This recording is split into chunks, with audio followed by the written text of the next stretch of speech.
Have you ever laid in bed at night, replaying your day as a mom, wondering if you did enough, if you were patient enough, if you gave enough attention, enough love, enough of yourself? And even on the days you did your best, the guilt still whispered, you could have done more. If that sounds familiar, you are not weak, and that is not weakness. Today, we are talking about something so many moms carry quietly: mom's guilt. Welcome back to Nurture and Also, the space where we tell the truth about motherhood, the beauty, the stretching, and the parts we don't always say out loud. I am Bumi, a first-time mom, a wife, and most especially a girl, finding a rhythm in the middle of motherhood, work, and everything in between. By the way, this is my beautiful two-piece. It's from Tove Atelier. You can find them on Instagram and on TikTok, and I'll also be tagging them in the comment section. Please buy 2 or 20. So today's episode was inspired by a comment I received saying, motherhood is a lot when you're trying to be a present mom, and we need an episode on mom's guilt. So here we are. In today's episode, we're going to be talking about what mom's guilt really is, why it shows up even when we're doing our best, how it affects us emotionally and spiritually, and how we can begin to release it gently and not perfectly. This is not about fixing yourself, it's about understanding yourself. So, what is mom's guilt? Mom's guilt isn't just feeling bad once in a while. It's that constant inner voice saying, you're not doing enough. Other moms seem to have it together. Your child deserves better than this. And it shows up when you go to work and miss them, when you stay at home and feel unproductive, when you lose your patience, because these children, they will test you.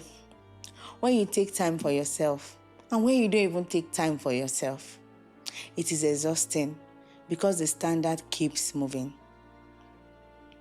Mom's guilt doesn't mean that you do not love your child enough.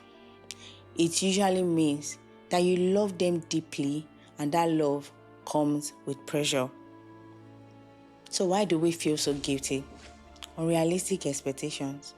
We are raising children in a world that constantly shows us highlight reels, social media moms, perfect routines, homemade meals, calm voices, the Nara Smith, balanced lives, and subconsciously, we compare our real life to someone else's edited moment. The pressure to be everything: present mom, supportive wife, emotionally available, productive, spiritually grounded, and see ourselves. That's a lot for one person. Then the generational and cultural expectations. Some of us grew up watching women, our moms, our mothers, sacrifice everything without rest, without complaint.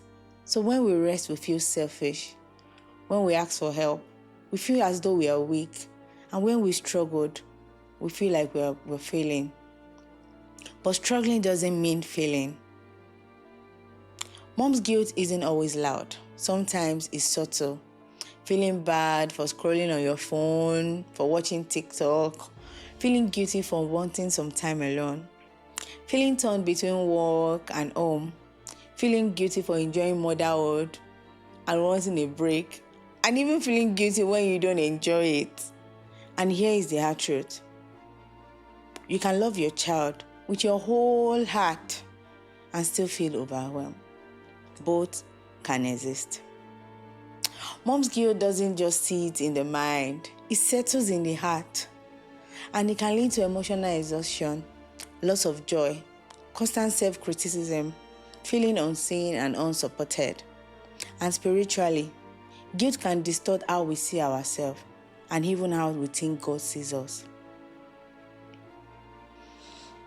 God never intended motherhood to be lived under constant condemnation. Grace applies in motherhood. The way you give people grace, you should also give yourself grace. So how do we begin to release mom's guilt? Name it. You can't heal what you don't acknowledge. Say it aloud. I feel guilty. And that does not make me a bad mom. And please redefine good mother. A good mother is not a perfect mother.